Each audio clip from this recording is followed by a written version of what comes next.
एक बार एक बहुत बड़ा नेता एक साधु के छोटे से आश्रम में गया।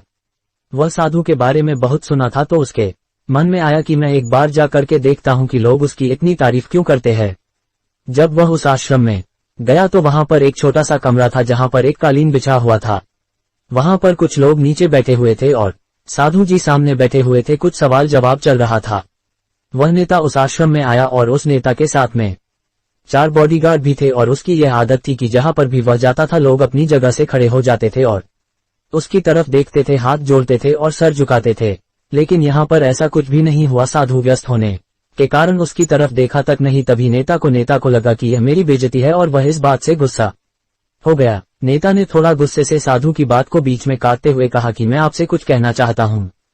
साधु ने उसकी तरफ देखा और बोला, आप थोड़ी देर रुकिए, पहले मैं इनके सवाल का जवाब दे दूं, उसके बाद मैं आपसे बात करता हूं। तब तक आप अगर चाहे तो आप बैठ सकते हैं। बस साधु का इतना कहने की ही देरी थी। नेता का चेहरा गुस्से से लाल हो गया और फिर उसने अपना सारा गुस्सा उस साधु पर निकाल दिया। अभी तक वह नेता बहुत तमीज से आप कह करके बात कर रहा था, लेकिन अब वह तो तड़ाक पर उतर आया। नेता ने उस साधु को कहा, तुझे पता भी है मैं कौन हूं और तू किससे बात कर रहा है?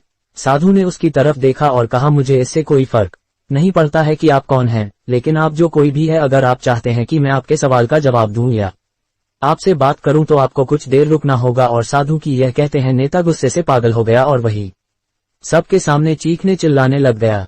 अब मैं तुझे तेरी असली औकात दिखाऊंगा। तूने मुझसे पंगा लेकर के ठीक नहीं किया, तुझे पता भी है मैं तेरे बारे में क्या सोचता हूँ।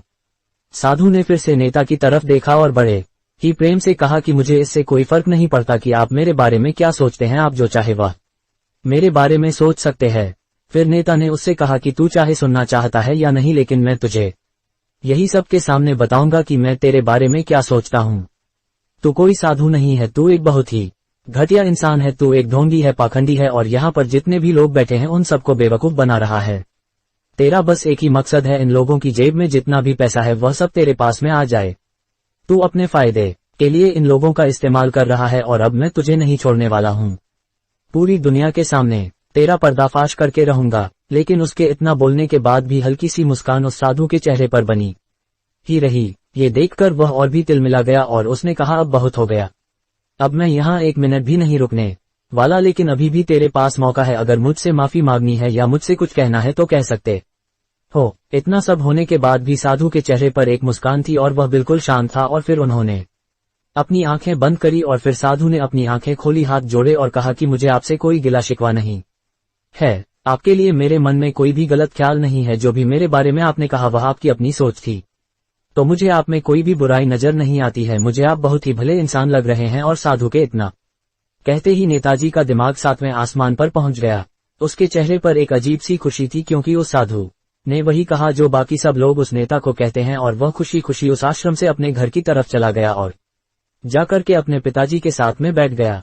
उसके पिताजी ध्यान में थे। उन्होंने पूरी जिंदगी सिर्फ लोगों की सेवा करी और बदले में कुछ भी उम्मीद नहीं किया। तो थोड़ी देर बाद जब उन्होंने अपनी आंखें खोली और देखा अपने बेटे को अपने साथ बैठे हुए, तो उनके बेटे के चेहरे पर आज एक अजीब सी खुशी थी जो आज से पहले उन्होंने कभी नहीं देखी थी। फिर उसने एक एक करके सब कुछ बताया कि आज क्या हुआ, किस तरह से वह आश्रम गया और वहां पर क्या हुआ, उसने क्या कहा और साधु जी ने क्या कहा।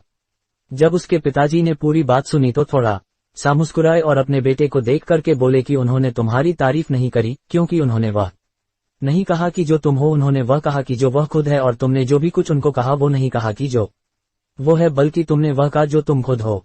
यही बात वेदों में भी कही गई है, यथा दृष्टि तथा सृष्टि। ये दुनिया तुम्हें वैसी नहीं दिखती जैसी ये दुनिया है, ये दुनिया वैसी दिखती है तुम्हें जैसे तुम खुद हो। जिसकी नजर जैसी है उसके लिए ये दुनिया वैसी ही है। तो अगर तुम अपनी दुनिया को बदलना चाहते हो तो उसका सिर्फ एक तरीका है, अपनी नजर को बदलो।